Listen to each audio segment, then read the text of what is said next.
Hey everybody, Scoutcrafter here again. Mishmash Monday, first video of 2023. Hope you're all doing well. Hope you had a great New Year's Eve. It was a little bit noisy here, but nice. The weather was pretty warm for New Year's Eve normally. Couple things to talk about today. You know, around the holidays, I always tell you this, you know, you get a little melancholy. You think about family members that no longer are here that you would celebrate the holidays with. I was thinking about yesterday, my dad. I was thinking about how when we used to sit at the dining room table, you know, it was or kitchen table. It's funny, we used to eat most of, you know, either in the kitchen or the dining room. It depends on where we were. But whenever we sat at the table, my father was always at the head of the table, always. And, you know, it was something that growing up, it was just, you know, and another, it was kind of out of a respect thing, you know, even we had two chairs in our living room, you know, we had it was like a large chair and a medium chair, you know, that's the way they used to come when you used to buy sets years ago in the 70s and stuff, or they used to come with a couch and two chairs, but one chair was always slightly bigger and it had a hassock. Hassock is a small piece of furniture where you would put your feet up. Anyway, if I was sitting in that chair, which was kind of my father's chair, we had the best position in front of the TV, but if my father came into the room, you know, I would get up and move. It was a respect thing. And, you know, like that's his chair. And sometimes he would come in, and if he wasn't going to say, stay, he'd say, sit down, you know, because I would go to get up. And I thought about that. And, you know, I'll never forget when he passed away, the first year that we were sitting around the table, that chair at the head of the table we left empty, you know. It was kind of remembrance of him, remembering that was his spot. But then the year after, it was kind of my spot to move into the chair. Not that I'm the head of him, but you know, it was just the way it is, you know. It's funny how that is, especially with certain families. I wonder if that was like that when you were growing up. Did you have, you know, your mother on one side of the table, your sister or your other sibling on the other side, and your dad was always at the head of the table, you know, and even when my grandfather was alive, he was at the head of the table, you know, and my father eventually moved to his spot. It's kind of strange how that is, huh? And even when we went out to eat, if we went out to dinner or if we went out to a diner or something like that, it was always understood that my father got the best, you know, the end of the table, the head spot. And if we went into a booth, that was always funny. If you go into a booth, you know, in a diner or something, do you sit next to your dad? Do you sit next to your sister or your mom, or, you know, it was something like that. But my dad was always a big guy. So you didn't want two big people if you're in a booth. Me and my father, I'd be hanging halfway off the seat, you know. So we usually would stick somebody, the smallest person, next to my dad, because it was just room-wise, you know. Or also how far the table was away from the chair, so that they didn't have to lean forward to eat their dinner. I was wondering, is that the same way you had it? Do you remember growing up that way, always having certain people at certain parts of the table? Interesting, right? Okay, today we got a couple things to talk about. Let's get started right away. Okay, for today's project, real quick, you know, we did this body hammer. A lot of you enjoyed the body hammer segment, and as a matter of fact, my good friend Jimmy and Lisa Campanella, he has a great collection of body tools, and he sent me a couple pictures. Look at these beautiful body tools, and, you know, if you're an old body guy, I know my buddy Everett is, I know you're drooling over these tools. I mean, that is some really nice body hammers, but that comes from years of use, and you can see they're all, you know, custom and some of. So what I want to do today, because another gentleman, Pete, one of our subscribers, said, you know, I always want to make my own body hammer or my own style hammer from a ball peen, and I have too over the years. In fact, I've purchased some damaged hammers with the explicit intent of customizing them, and here is one of them. This one here, look at this hammer, look at this thin area in here. That just is that not just waiting to be broken or something? But anyway, look at this hammer. You see how the head is really, you know, it's damaged up here. If it was laying in water, it looks like, but I think it's a Vaughan. They make good hammers, but what I want to do is make a Now, it's a custom hammer. A lot of watchmakers, everybody had hammers that were custom made for them. Shoemakers, they all had custom hammers. What I want to do is I want to cut off, you could cut off either end of a ball peen. You could cut that off and make it a weight forward hammer. Or you could cut this end off, which I want to do, and make this into almost like a peening hammer, you know, a light peening tapping hammer, you know. So never did it before. Pete wants to see it done. This handle we're gonna shorten up because we got to take this off anyway. It's loose to begin with, but this is just too thin in there, too thin. So let's see what we can do. Let's see what we can transform this hammer into.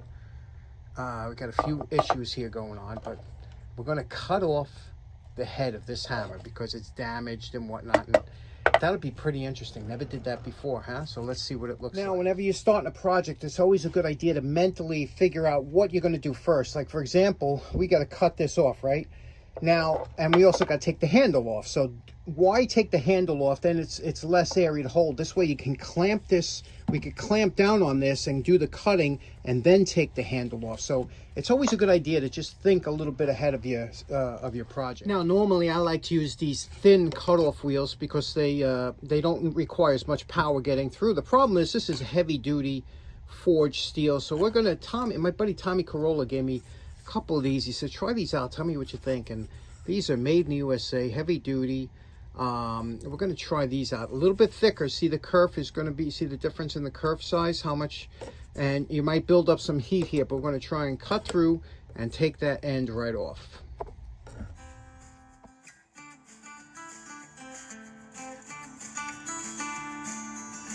Okay, we made quick work out of that.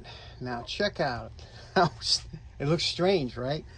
They did make, actually, they did produce hammers very similar to this. I don't know if they're piano tuning hammers or things like that. It's very specific, job specific, but I can tell already the feel of it has a very interesting feel. I like it, but it's much lighter without this big chunk hanging off the back, you know? So let's see what we're gonna do now. We gotta clean that head up. You can see what we did here.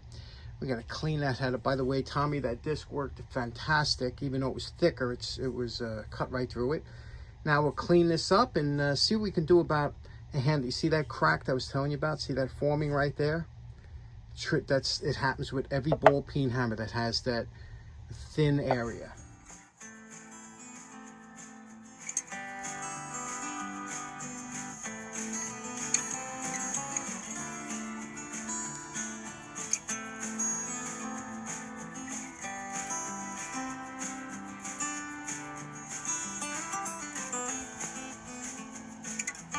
Okay, now we determined we wanted to save this handle. We banged it in all the way. We got it to come out the top a little bit, put another steel wedge in, and this is super solid now. But the only thing is we want to address this crack. So you drill a small hole here, and we're going to insert some baling wire into that hole and then wrap this going all the way up here, and then drill another hole and terminate it. And I'll show you what that looks like. You have to do it tight. The thinner the wire, the better.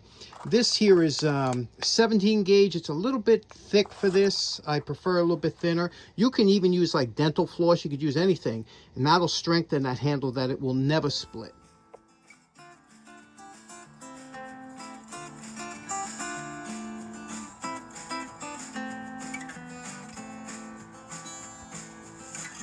Once you finish wrapping the length you want, you drill a very small hole here, and you're going to terminate the wire in that hole, pressing it into that hole, and then I'll show you what we do to make sure that this doesn't move. Now, once you terminate your end here like that, what you're going to do is you're going to take a soft blow hammer, and you're just going to tap it lightly to relax all these wires to make sure that they're formed correctly. Work it all the way around so that this terminates nicely in there. Now you're going to wipe this whole area. You're going to wipe it with denatured alcohol, and then you're going to coat it with epoxy. So that's why you don't worry about any little gaps that you might have.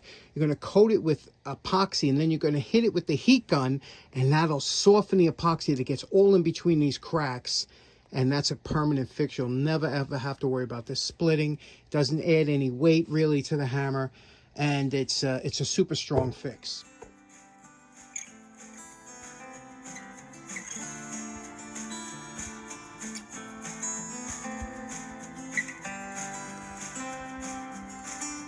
Okay, next up, while the shellac is setting up on that, as you know, a couple days ago was New Year's Eve, and every New Year's Eve in tradition, we celebrate by having our lantern light off. We do celebrate any collector of oil lanterns and whatnot. We light up a few lanterns on New Year's Eve. We do it hopefully from coast to coast, but it's gone viral and it's gone around the world.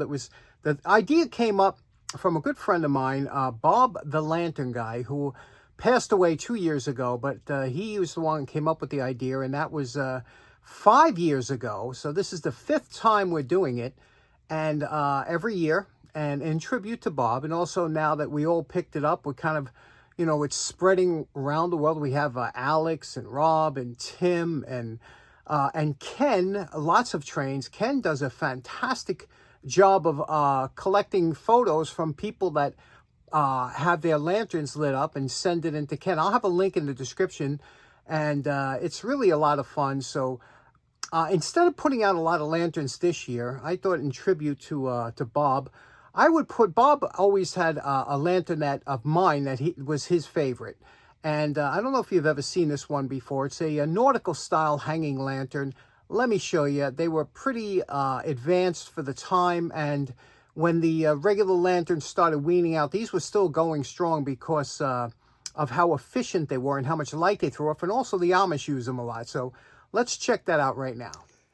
Now, this is the lantern in question. I've had this for many years, and you could see here that I have it on a low setting. It's actually a flat wick that's shaped in a tubular pattern. So the light goes all the way around, and that is a specialty globe that helps reburn the gases. It's very efficient. It's the one I keep in my kitchen in case of a blackout. Now I shut the porch light out. This is what it looks like, and you can see here, like I said, this is at low setting. I'm going to bring up the wick a little bit, and you can see how quickly and bright this lantern gets. Now, it's going to wash out. I'll show you later. It's going to wash out a little bit of the, because of the light, will wash out the video. But just look how bright this is. It has the reflector on top, which is always nice because that reflects light down. Gives you even more light around the area. But these were used often in ships, things like that. And they would swing. And then a lot of people brought them home to their homes and had them in kitchens and living rooms because they were just fantastic lights. You could still get copies today, the same type of lantern today. And this is the one, if you were lighting up your home, this is the kind of lantern you would want. Now you could get a close-up of that tubular style wick around. You could see the flame all the way around the globe. And you can see as I raise it up, you raise it up just till it starts. You don't want it to smoke.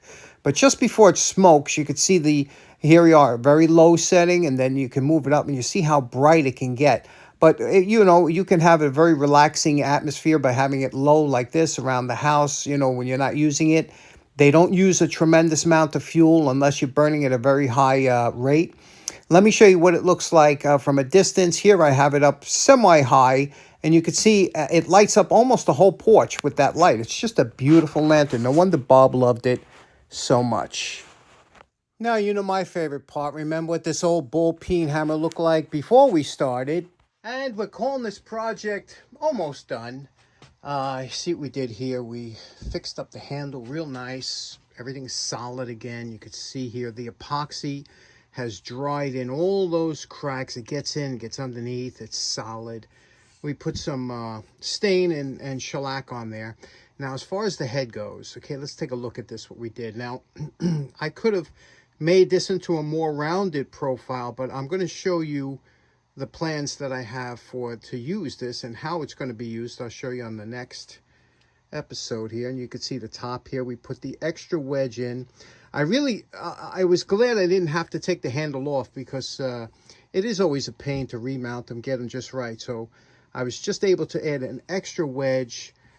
It's super tight. It's got an amazing feel to it. It looks totally awkward, but You'll know what I'm talking about when you see Wednesday. We'll show you the different uses you can use for this and why I left the back flat like that. So this one's in a can. Very unusual. What do you think, Pete? It would make a good body hammer for getting in, especially in between the panel. Left the handle nice and long. I like it. Okay, so in closing, I always wanted to do that with the ball peen, and I actually want to do another one just cutting the ball off, so you have a slightly different and heavier style of that hammer. And anyway, thanks so much for tuning in, and we'll see you again on Wednesday. Take care now. Bye-bye.